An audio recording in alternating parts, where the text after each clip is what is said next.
I go where everyone is friendly. I go where I am known. I go where I'm not an illusion. Where I go, I've noticed. Everybody goes there. Everybody goes there.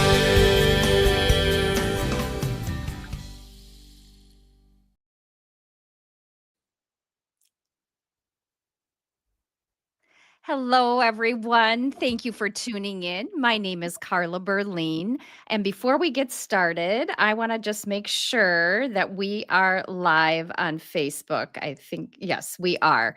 Um, Minnesota's lifestyle and business experts, we've been featuring and bringing you the best kept secrets, businesses, organizations, and people since 2003. We are the Twin Cities' longest airing television community showcase. And tonight, I am so honored to have with us a very special guest. Not only is he coincidentally my doctor, he is also running for governor in 2026. Please welcome Dr. Scott Jensen. Thank you for being with us. Thank you, Carla. That's very kind of you. And I'm excited to be on your program.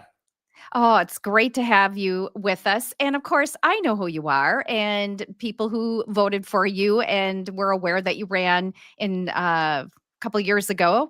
Um, what was it, 2022? Would that have been? Yeah. 2022. Okay. But there are people that may or may not be familiar. Would you please share a little bit about your history, your background, and what inspired you to go into politics? I'd be glad to. Carla, I'm a product of just everyday Minnesotans. I grew up in a little town in southern Minnesota called Sleepy Eye. Mhm. And my mom was my best friend. And she was as pretty as Doris Day and as smart as Albert Einstein. My dad was my hero. And I had four siblings. I was the middle child of five. And I think that the kind of childhood I had was typified by that old expression, it takes a village to raise a child. And our neighbors were good people. They helped us grow up. If we broke the rules, they reminded us to not. We literally, in those days, one of my chores was I would take the waste baskets out to our incinerator in the backyard, and I would burn that 2 or 3 times a week. And we learned how to do that safely. My bicycle was probably my most important tool I had, but if there was another one, it probably would have been my lawnmower, because that was one of my first jobs. Was I had a lawnmower service. I had a paper out when I was, I think, 10. Hmm. And then when I was about 15, I got a really good job where I got to clean the bathrooms and the dining rooms at the Orchid Inn. And then I was hired at Del Monte, and I drove lift truck, and that's how I was able to get through college. I went to the University of Minnesota, and that was a wonderful place to be. I was blessed to get into dental school after just 3 years, but tragically, my mom died in her late 40s of colon cancer, and that really turned my world upside down. So dental school was satisfying in so many ways, but hovering over that entire experience was my mom's death. And I made a big decision because I wasn't really enamored with teeth. So I went to the dental school dean and asked if I could take a year off. So I went to the seminary.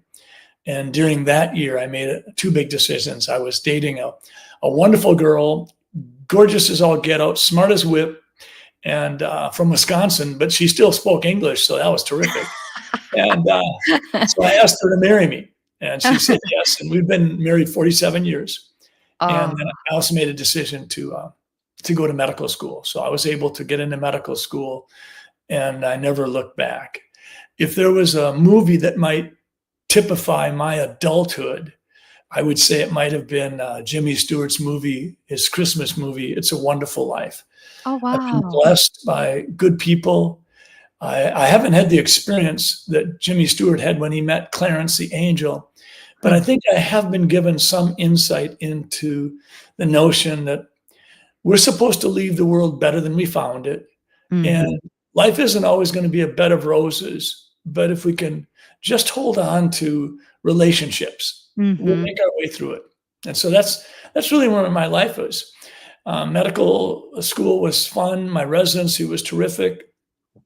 And in 2000, after having been at a larger clinic for some time, I decided to build my own clinic. And so we founded Catalyst Medical Clinic. And when I say we, I mean my wife and I and our 3 children. We all played a big role in that. And so that's been 25 years in going process. And we built a second clinic in 2018, and that's in our Chaska location. And in 2016, my wife and I had been convinced in 2015 that we should run for the Senate. That wasn't really something that was on my radar screen. We had just gotten back from a 12-day trip to Israel and had a chance to walk in the steps of Jesus. And so when we came back, I was recruited to run. I declined. I felt like being a family doctor was what I was meant to do. But some very persuasive people convinced me that because I'd spent 10 years on the school board and because I had built businesses and built buildings and started my own medical clinic and had started restaurants and also had been involved in community roadway projects, I would be a perfect fit for the Senate. So after a couple of months of convincing, Mary and I made the decision to do this. And so in the middle of 2016, while we were campaigning, I was flattered and honored to be named the Minnesota Family Practice Doctor of the Year for the entire state of Minnesota. And a few months Congratulations. later, I was elected in the same election that President Trump was elected. And I actually, I didn't realize this, but some of my Senate colleagues informed me that I had received more votes than any other Republican senator had that election cycle. And the race was on. So that's how I got into politics. That is such a great story, and I thank you for sharing your background. I didn't realize we have so much in common. Like, my dad was my hero, my late father, and I have to tell you on a personal note, one of the first times that I came to see you, I was waiting for you to come in, and I had just seen your wonderful nurse, and all of a sudden I hear, "Hi, Dad." It was your daughter saying hello to you, and you must have been walked into a room or whatever outside of the room I was in. And it really just warmed my heart. I actually got tears in my eyes because I was really close with my dad and I hadn't heard those words. And he passed away for about 4 or 5 years ago. So it just like struck me. And that's when I knew I was at the right place. And of course, I've shared with you offline. I've followed you for years and been very impressed with who you are. And then, of course, as a doctor. But I really appreciate you sharing that background because a lot of people say, well, how does a doctor translate into running for governor? Well, you just explained that. Well, and a note to that effect, my daughter, who you heard say, "Hi, Dad," she's my partner. She's running our Chaska office, and she's been extremely supportive of my involvement in politics. And I think she's looking forward to the day when she will be my full-fledged boss, which probably won't be that far down the line. Oh, I sure hope so. I just see so much positive in that. If you become governor, well, even without becoming governor, right now, what do you think are the biggest problems facing Minnesota? I think sometimes politicians get so impressed with their own view of the world, and I think frequently we're misguided. I Mhm. think the 3 biggest issues that we have to deal with are the issues that around every kitchen table in Minnesota is being discussed almost daily, if not weekly, if not daily. And Mhm. I think that the big issues confronting Minnesotans, Mhm. everyday folks who get up in the morning, go to work, and come home at night, are that they want safe neighborhoods for their children to grow up in. They want an education for their kids that Mm. will prepare them for life. They don't want their children to be indoctrinated. And if the parents choose to go to a school board meeting, they don't expect to be called names or terrorists. They Mm. want a good, solid education for their kids where their kids can learn how to read and write and do arithmetic and dream dreams and then go out and pursue their dreams. But I think probably most importantly is families want a cost of living that's affordable. And they want not a lavish life, but they want to be able to put clothes on their kids' back, and they want food in the refrigerator, and they want the price of gas and travel to be manageable. Mhm. And we've lost that. And Mhm. there's a variety of reasons for that, but I think at the end of the day, those are the 3 big issues: is give us an economy that works, and Mhm. along with it, a cost of living, and give us safe neighborhoods, and make certain that our kids are getting a foundational education, not an indoctrinational education. I think Mhm. those are the 3 big issues, and I think that you really can't have an affordable cost of living unless the state of Minnesota gets serious about Right. fraud. And it isn't just the $1 billion of money that's missing, it's the way it went missing. Yes. You could criticize the fraudsters, people Mhm. willing to steal money that isn't theirs, people that are willing to steal money instead of feeding kids or Mm. helping seniors or taking care of the disabled or providing cares for autistic kids. It isn't just the fraudsters stealing the money. It's who let the fraudsters steal the money? Who let this chaotic process take place where in Minnesota, almost every initiative that's been started in the last 5 years has seemingly been the victim of fraud? I Right. think that's the heartbreaking part of this is that, yes, fraudsters have demonstrated a willingness to lie, cheat, and steal. Mhm. But someone let that happen. Someone Right. let it happen on their watch. And, if you had one event where it happened, that might be one thing. But when it's over and over and over again, and when it, in the initial phases, Mhm. is denied.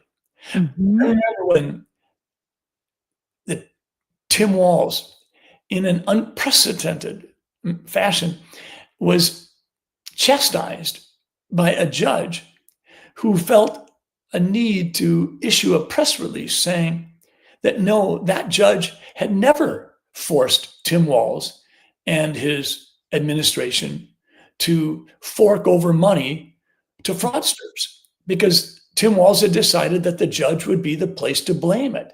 And the Mhm. judge came out and said, I'm not going to let you get away with that. You don't get to lie about my court. I think that says an awful lot. And I think that's where we're at today. That's interesting. Well, and for those who are tuning in and watching, almost everybody in Minnesota is aware that there's been billions of dollars of fraud and corruption. Feed Our Future is one that's very well known. 76 people and counting were charged, not just indicted and charged. One of the main people fled the country.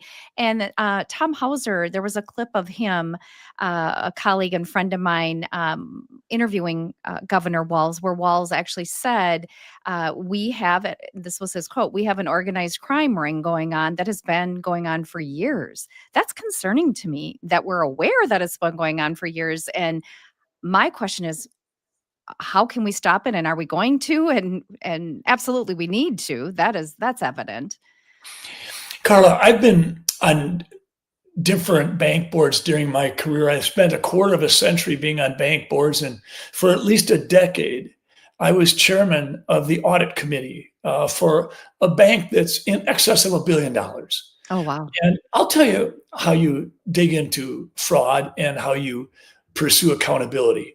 First off, you do audits, and Mhm. you don't do audits on announced days. You do them spontaneously. You give a scant amount of warning. You say, we're going to be there in 3 days. Prepare for us. You do these kind of audits because you want to know what's going on.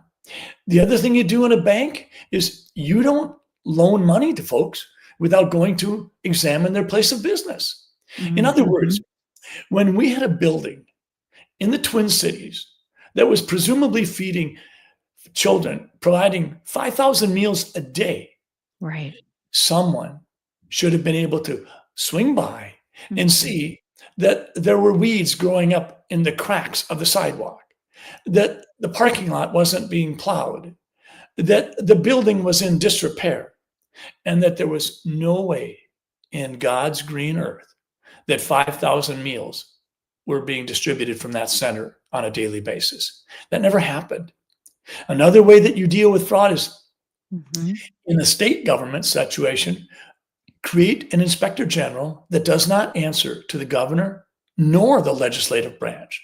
And that inspector general doesn't just have the task of identifying fraud.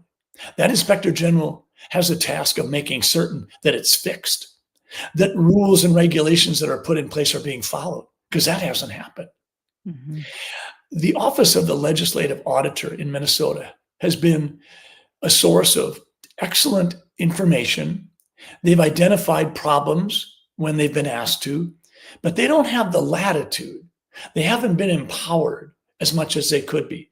We Mhm. need to firm that up. The office of the legislative auditor is not a Democratic office. It's not a Republican office. This is a nonpartisan group that does good work.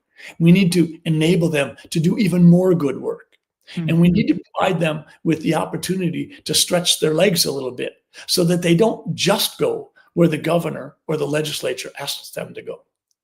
And lastly, we need to unite all of our efforts Mhm. to undermine these fraudsters' connections. As Governor Wall said, there's a ring of criminals that are doing this on a repeated basis. Well, ask some questions. How are they communicating? How do they recruit? Mhm. What's their media impact? Are they on Mhm. social media? Do they have chat rooms that we could be checking in on? What can we do within the framework of the law Mhm. to find out how can we undermine their efforts? These are the things you have to do, because if you don't do it, what happens is every little decision a governor makes will be questioned, as well it should be.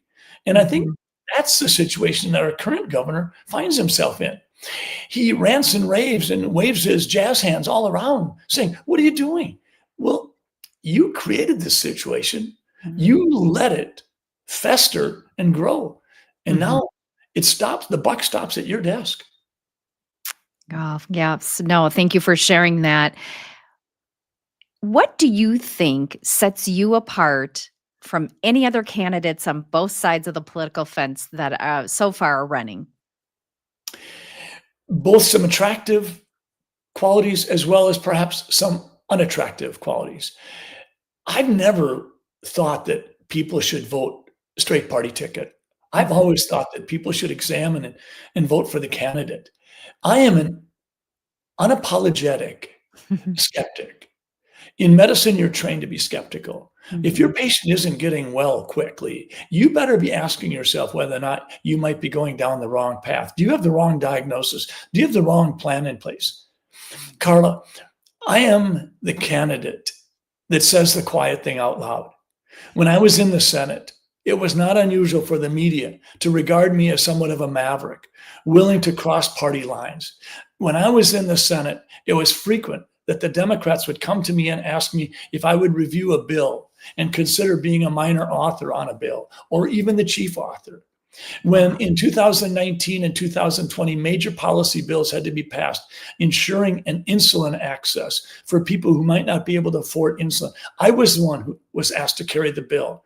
When we needed to have a bill carried and passed by restricting, regulating, and registering pharmacy benefit managers, I was the one who carried the bill. So I'm not afraid to say the quiet thing out loud. I go on offense because I know how to lead. And at the end of the Mhm. day, I build consensus. I think sometimes to build consensus, you have to disrupt things, and I do. Mhm. And then you have to have dreams about how you can accomplish what you're trying to. And then you got to go do it. Right. Sometimes having a desire to do it isn't enough. Sometimes you got to drive hard. I remember when Tim Walz called my office and asked if I would come over for a meeting because the insulin bill was going nowhere. I went Oh. over to his office. He said, "What do we need to do to get this done?" And I said very clearly to him, I said, "Governor, the House is going to have to compromise. The Democratic House is going to have to compromise on this step of the process. And the Republican Senate's going to have to compromise on this step in the process. And if you can get the House to do what it needs to do, and I can get the Senate to do what it needs to do, we'll get this thing passed." And he said, "Okay, let's go do it." And in a month, it was done. It was on the governor's desk. And so in 2020, by Zoom, the Mhm. governor signed that bill. I I drive remember that. Yeah, I build consensus. When I build businesses, I know how to do it. I talked to everybody. In 2019, Mm. I had 7 bills pass the Senate, and that's unique in and of itself. But every Right. one of my bills passed unanimously. And the reason I had all the Democrats voting with me is I went to them. I told them what I was trying to accomplish, what I thought it would do, why they should support it, and we got it done. So I know I can build consensus. Mhm. That's Thank you that's for sharing that. I think that's the most unique thing about I am not interested in kowtowing to a Republican platform that is off base. The Mhm. Republican platform is longer than the original US Constitution, Carla. It's the Constitution was some 4,000 words in 4 pages in its Wow. original form. Okay. Our platform for the Republican Party in Minnesota is 12 pages, 5,000 words, and has ridiculousness in it. It says we support a national sales tax. No, we don't. It says that we support electronic medical records for the healthcare industry. No, we don't. Why in the world would we do that? You can hack into electronic medical records with greater ease than anybody thought possible. When Mhm. you've got a paper chart that the patient has access to anytime they want, that they can take pictures of anytime they want, I'll tell you one thing about a paper chart on a shelf, nobody can hack into it in the wee hours of the morning. Right. Wow. Thank you for sharing that because I don't think a lot of people realized what you did when you were in the Senate, how you worked with Governor Walz, how you worked with both sides of the political aisle. And congrats. And that just sets us up for what could be if you become governor in 2026. Offline, you and I were talking a little bit about, and so this actually spearheaded my next question is how do you think Minnesota can find its way to a better path to being the bright, shining star of the North? Big question. Mhm. I would go at it from different angles. I would say, from a spiritual basis, I don't care what your religion is. The words of Esther 4:14 in the Old Testament say, "Have you considered you're in the position you're in for such a time as this?" I think every citizen, every parent, every one of us has to recognize that we are called on to step into the arena. We don't get to sit in the cheap seats and simply do the Monday morning quarterbacking thing. We got to get in the arena. That means we need to talk to our neighbors. We need to recognize that if we're going to heal Minnesota, we're going to have to generate a hope on both sides of the aisle. When we do that, we can start making headway. I think that Minnesotans have so much to offer. We have indeed been that bright shining star of the North, but we've lost our way. Mhm. Educationally, we're not top 10 anymore. No. More than 50% of our students cannot do math or reading to grade level. We've demonstrated over and over again, I think, that throwing money at a problem doesn't fix it. We need to focus on the classrooms. We need to Mhm. recognize that teachers need to feel safe and respected in the classroom. That parents need to know that they're welcome in the school district. And kids need to know that they've got an obligation here too. Homework isn't a dastardly thing that teachers do to kids. Homework is part of your learning. When we Mhm. do that, we've got a chance to go forward. I think one of the surprising things, Carla, is that if our elected leaders would be more willing to repent of the mistakes we make, the whole state could heal. I Mhm. made mistakes. When I ran in 2022, I had no idea how powerful the magnetic pull to step into the world of rhetoric and Mhm. do the deed that the party says, how strong it was. And I made mistakes. I said things that I shouldn't have said. I was willing to step alongside of an issue that I didn't do my due diligence on. Mm. I learned, and I'm Mhm. sorry that I did some of those things, but Mhm. I'm grateful for the lessons, just as we all learn lessons of life. Yes. Recently, we saw President Trump walk back a position he had taken in regards to some files being released. Mhm. Good for him. And I Right. think if you look at politicians, I think The wise ones, the ones that learn from being in the process, recognize it. You aren't automatically brilliant just because you got an election certificate. You've got to listen and learn. And if you're really listening and learning, you will change your mind. And I understand that. I understand more today that chaos needs to be replaced by competence in the world of government, but also compassion has to be a partner. I recognize it that public policy matters big time, but so does personal privacy. And if you look at the words of the preamble to our Constitution, secure the blessings of liberty to ourselves and our posterity. The blessings of liberty mean that we get to make our own personal ethical decisions. Those are Yes. things I learned. One of the things that I found most flabbergasting about crime, Carla, was when I sat down with a chief of police of a big city in Minnesota. And in sort of a frustrated way, I said, can we really get our arms around crime? Can we really fix this problem? Or is this just a reality of a big city? And the chief said to me, Doc, if you would let the police do the work they can do, we would handle this more efficiently than you might ever guess. And I said, how would you do that? And he said, we need to take 100 bad people off the streets and crime will plummet. And I said, seriously, 100 people? And he said, yeah, 87 to be exact. And I said, you're Wow. telling me that there's 87 people without which the industry of crime would collapse? And he said, yes, I am. And I think that that's telling. Now, whether the 87 was the precise number or not does not matter. What Right. matters is that the chief of police of one of the largest cities in Minnesota recognizes that he was not being allowed to do the work that he could do. And if he was being granted the opportunity to do the work he could do, he and police women and policemen would be safer. Our cities would be safer. And there would be hope generated from people seeing that when we respect the work cops do and Right. respect the cops themselves, we'd be in a far better place. That says a lot. I'm going to jump back to something you said previous to that comment when you were talking about education and where we are with that in Minnesota. For those tuning in, because we do have a lot of people online, I'm 58. Many of you know that. I went to my parents. I was born in South St. Paul. My dad was the 100th employee at Medtronic. So we moved out towards near Fridley with the first plant. And he was one of the first people to get a lot of medical device products approved by the FDA. But I digress with that comment. But the reason we moved out there was for the public school system, Irondale in Mounds View. It was one of the top in the country. I got a great education. Yes, I had homework.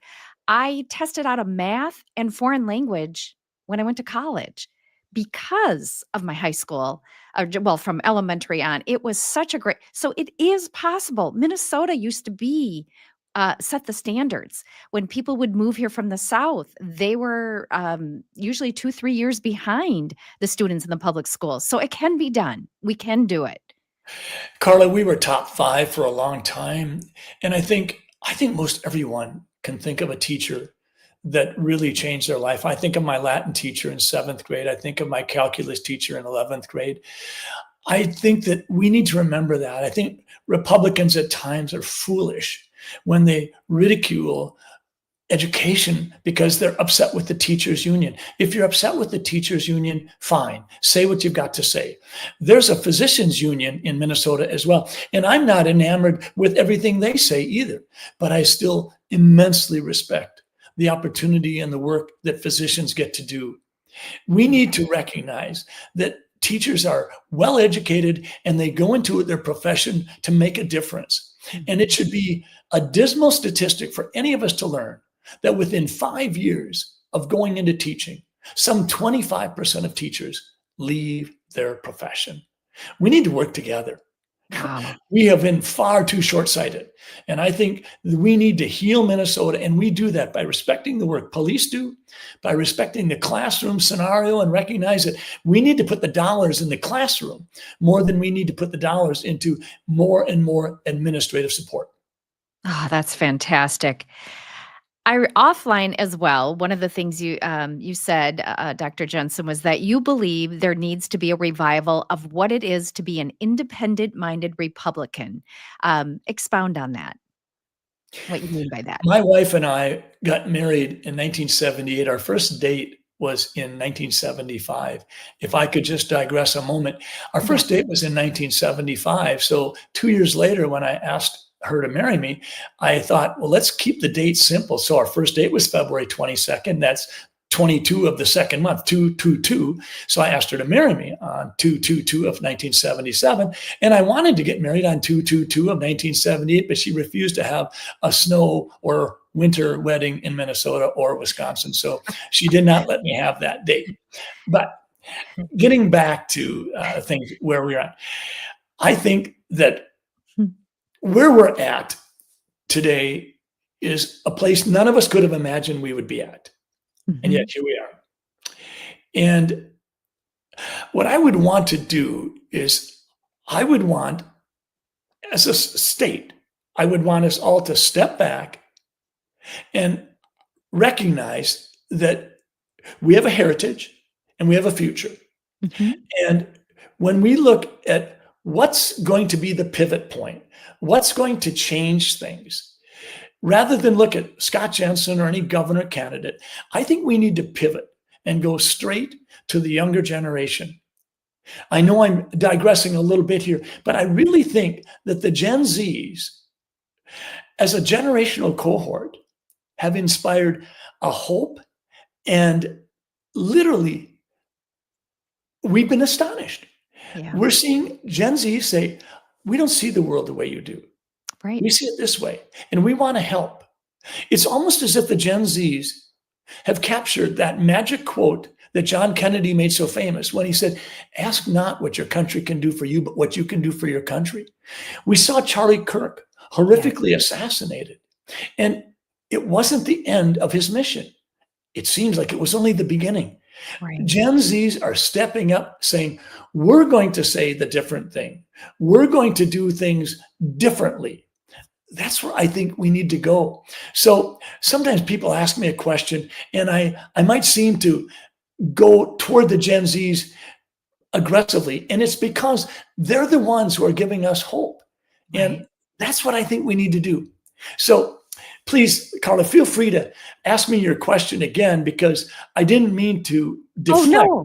Just that I No. think we really need to elevate what's happening. And we're Right. seeing it with Gen Zs. We need to elevate younger people. We need to put them on the cabinet. They need to be in positions of power. Their voices need to be heard. Mhm. Too long have we minimized what young people have to offer. And that's one of the things our campaign has done, is we're saying, listen, Mhm. we are going to focus on how do we make housing affordable.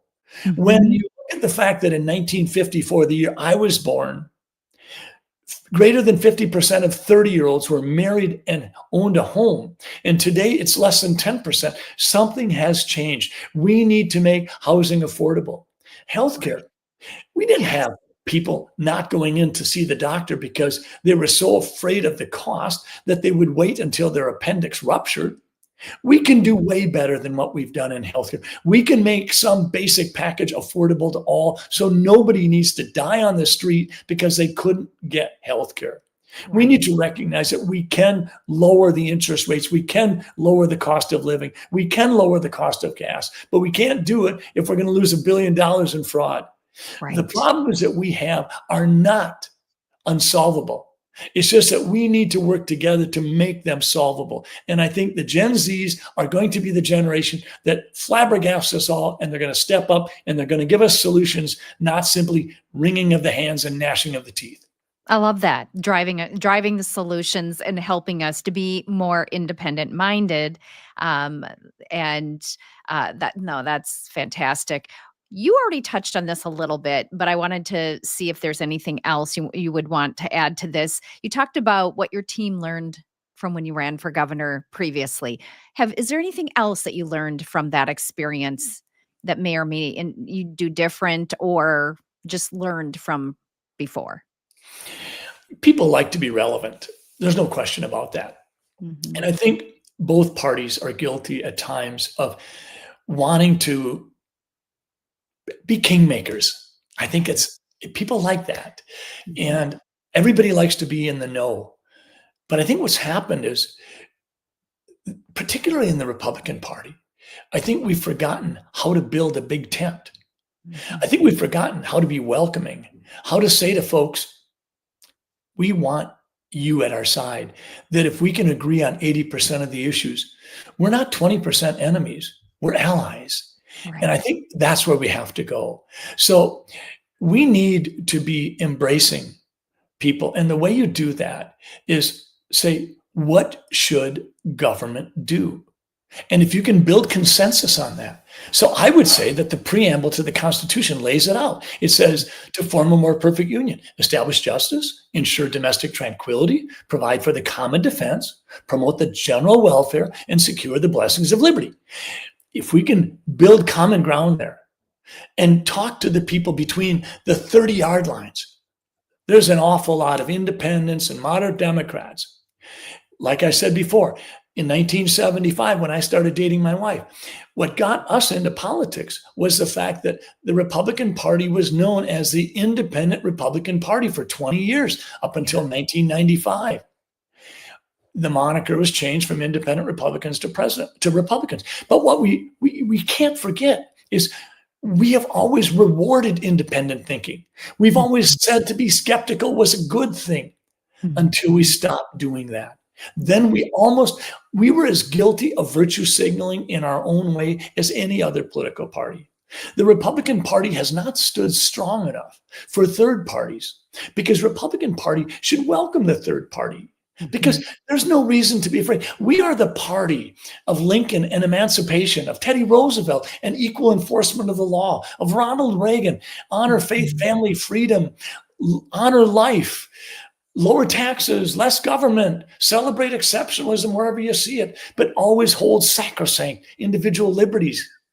That's how you become that bright, shining city on a hill. That's how you become the bright, shining star of the North. You don't do it by cowardice. You do it by declaring openly that socialism and communism is a repeatedly failed experiment across the planet. And if you want peace, be strong. You don't get peace by begging for it. You get peace by having an international standing whereby the President of the United States can play a serious role in trying to gain peace wherever there is war. That's what we need to do.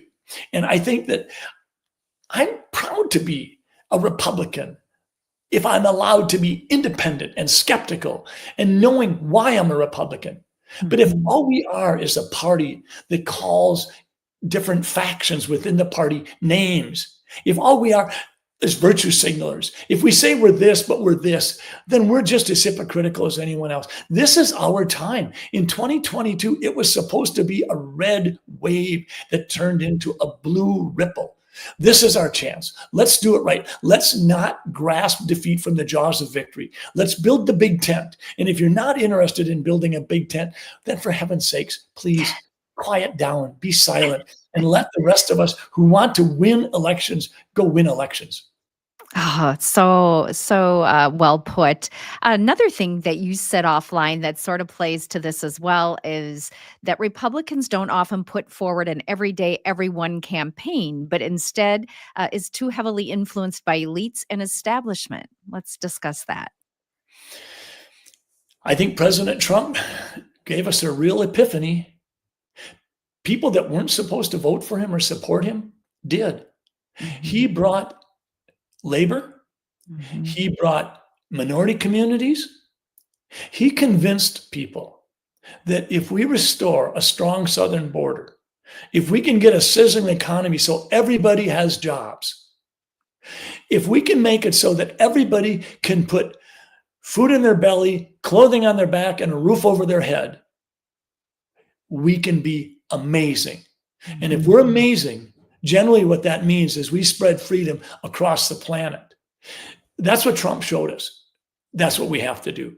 I don't think there's any question. That's what we can do. But we don't do that by closing people out. We don't do it when we let the financial elite or the political establishment say, we're going to choose the candidate. That's why I have advocated for, instead of having an endorsement convention where 1,200 people make a decision as to who will be on the ballot in November. Let's go to the primary. Let's go ahead and have a robust conversation. Just because we're going to extend the campaign period for a couple months doesn't mean that Republicans have to act like cannibalistic goofballs.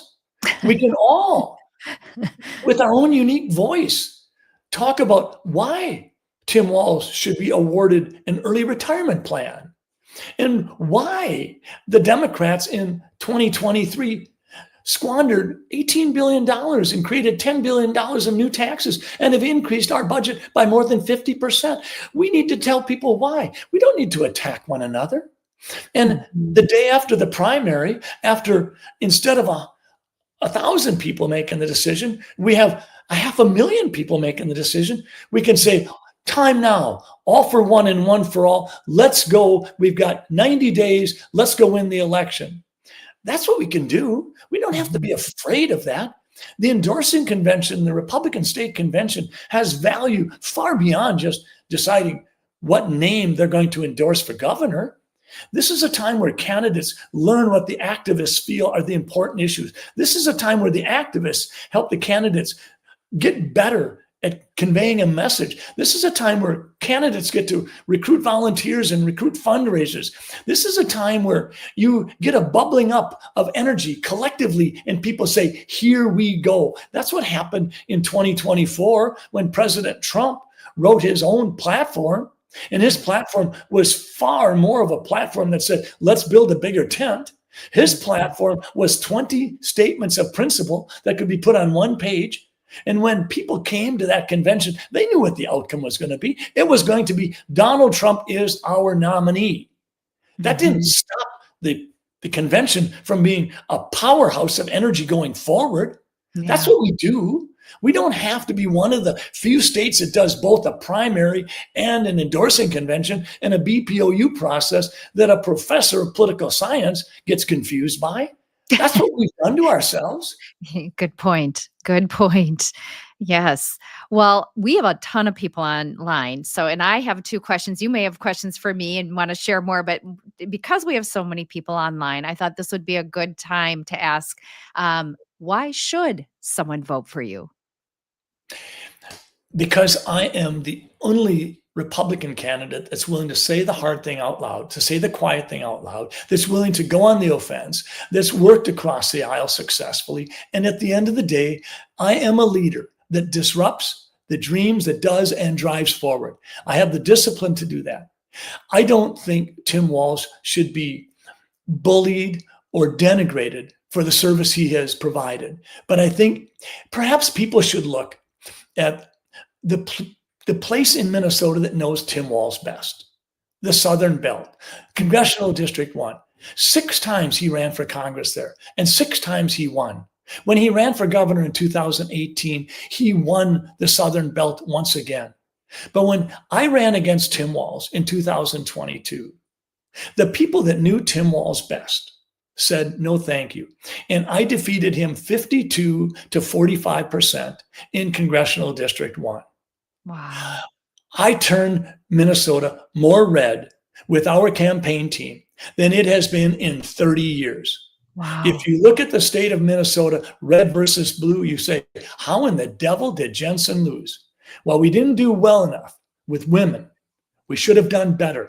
We should have honored their voices better. We didn't do well enough in the urban areas with minorities. We should have been there to let them know that we weren't going to simply every 4 years show up and ask for their vote. We were going to do something where we create enterprise zones and where we provide tax credits to grow small businesses. And we didn't do as well along with our legislative colleagues in greater Minnesota.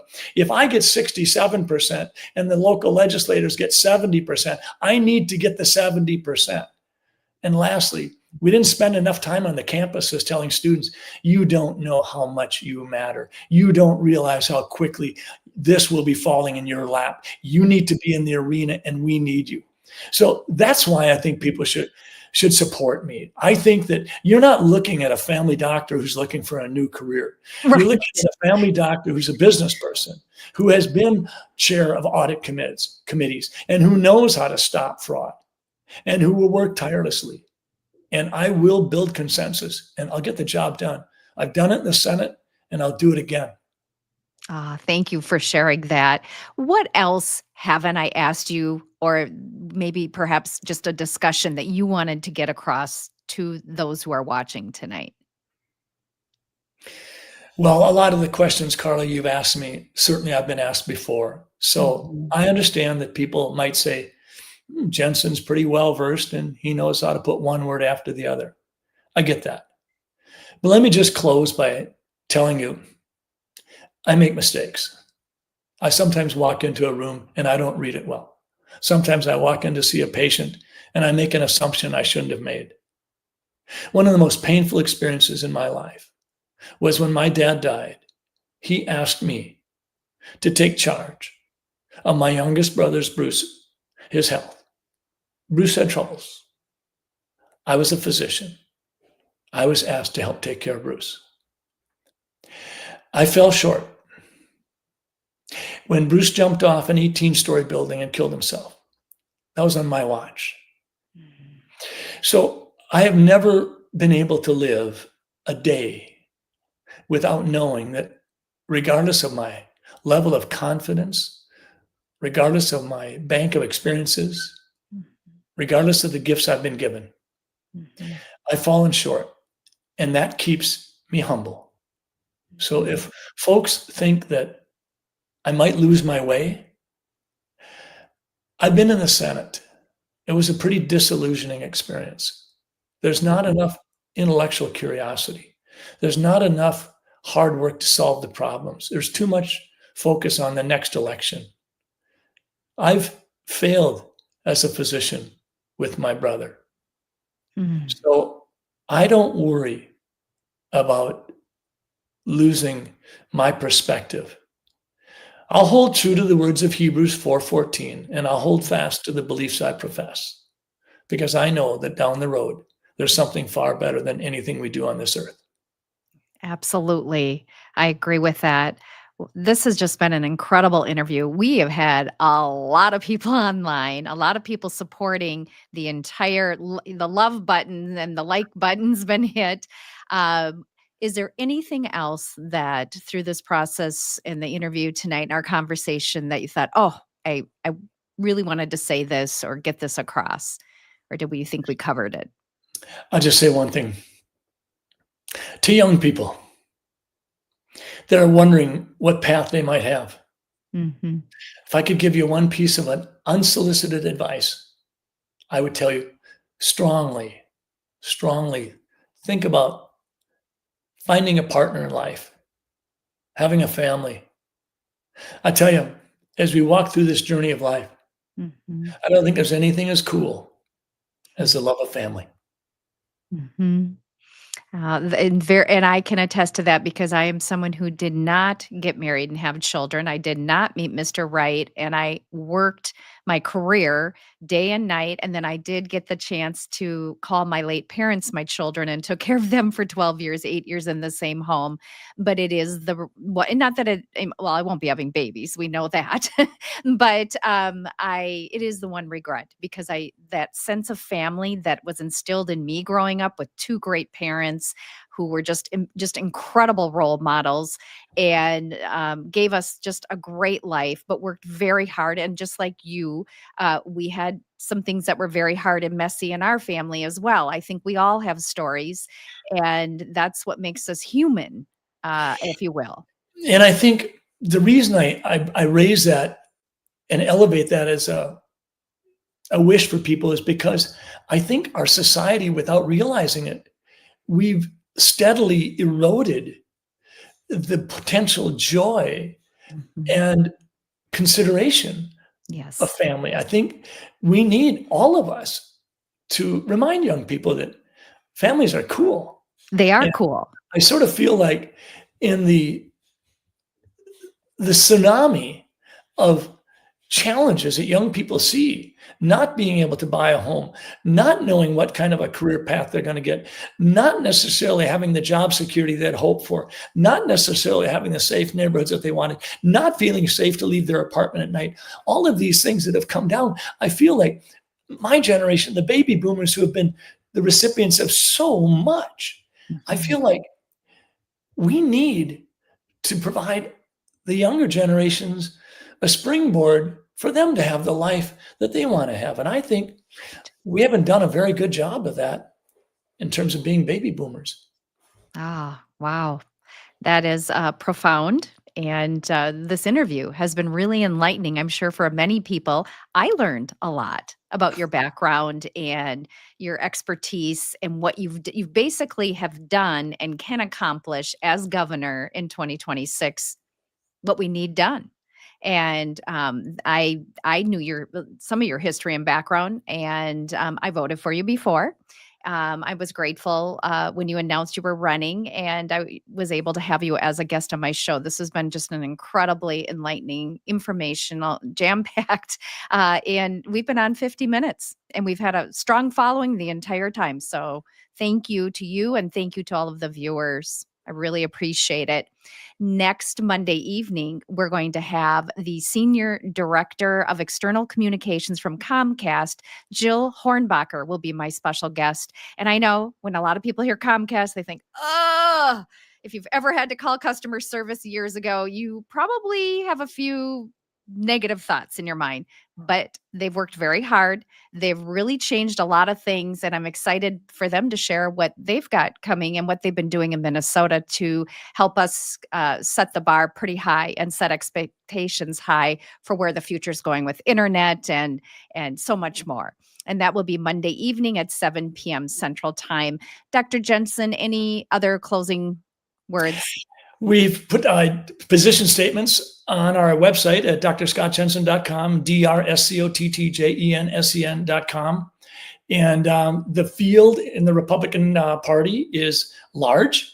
And I would encourage you to be respectful of all the candidates. I've met almost all of them by phone at least. And it's a privilege to run in a campaign, and it's a privilege to share the stage with a lot of my colleagues who, on a temporary basis, were political opponents, but we can still be friends. And I think this is a healthy process for Minnesota to go through. Oh, thank you. And thank you again. I so appreciate it. And I appreciate all the viewers. We are the Twin Cities' longest airing television community showcase. And that couldn't be done without all great guests like Dr. Scott Jensen, but also all of you great viewers that have supported us since 2003. So I thank you all. And I look forward to having you all tune in again next Monday evening, 7 p.m. Central Time, right here on Around Town TV. We'll see you then. Thank you.